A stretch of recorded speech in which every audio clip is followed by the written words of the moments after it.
Hello மக்களே, ஈஸியாக பட்டாணி குருமா எப்படி செய்யலான்னு பார்க்கலாங்க.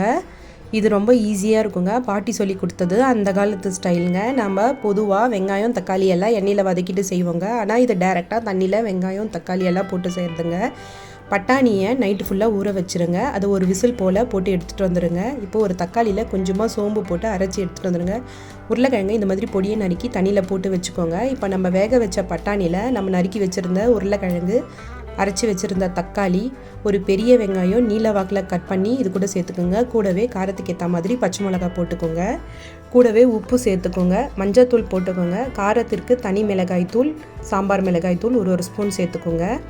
உங்களுக்கு ஃபஸ்ட்டே விசில் போடுறதுக்கு ரொம்ப கஷ்டமாக இருந்துச்சுன்னா நீங்கள் பட்டாணியை ஊற வச்சதில் நல்லா கழுவிட்டு இந்த மசாலா வெங்காயம் தக்காளி எல்லாம் போட்டுட்டு கூட அடுப்பில் வச்சுக்கலாங்க. ஒரு 5-6 விசில் போட்டு எடுத்துக்கோங்க. நீங்கள் ஆல்ரெடி விசில் போட்டிருந்தால் இப்போ ஒரு 3-4 விசில் போட்டாவே போதுங்க. பட்டாணி நல்லா வெந்து வந்துடும். இது எல்லாத்தையும் நல்லா கலக்கிட்டு ஒரு 3-4 விசில் வச்சு எடுத்துக்க போகிறேங்க.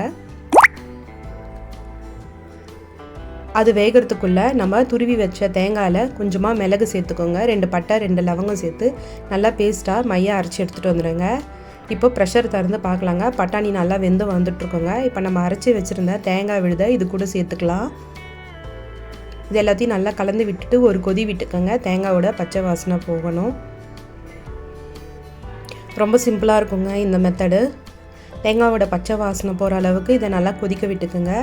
அது கொதிக்கிறதுக்குள்ளே இப்போ தாளிக்கிறதுக்காக ஒரு அரை வெங்காயம் போல் பொடியை நறுக்கி இது கூட சேர்த்துக்கோங்க. வெங்காயத்தோட கலர் மாறினோடனே கூடவே இந்த மாதிரி கருவேப்பிலை போட்டுக்கோங்க. கருவேப்பிலை பிடிக்கலைன்னா ஸ்கிப் பண்ணிவிடுங்க. தேங்காயோட பச்சை வாசனை போன பிறகு நம்ம தாளித்து வச்சுருந்த வெங்காயத்தை இதில் கொட்டிக்கலாங்க. கூடவே பொடியை கட் பண்ண கொத்தமல்லியை சேர்த்துக்கோங்க. மணமாக இருக்கும். இது எல்லாத்தையும் நல்லா மிக்ஸ் பண்ணிக்கோங்க. சுவையான பட்டாணி குருமா ரெடிங்க. ரொம்பவே டேஸ்ட்டாக இருக்கும், சிம்பிளாக இருக்குங்க.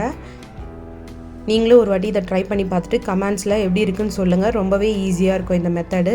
என்னோடய சேனல் பிடிச்சிருந்தா மறக்காமல் சப்ஸ்கிரைப் பண்ணுங்கள் மக்களே. கூடவே லைக் அண்ட் ஷேர் பண்ணிக்கோங்க. இது இட்லி, தோசை, சப்பாத்தி எல்லாத்துக்கும் ரொம்ப டேஸ்ட்டாக இருக்குங்க. பாய் மக்களே.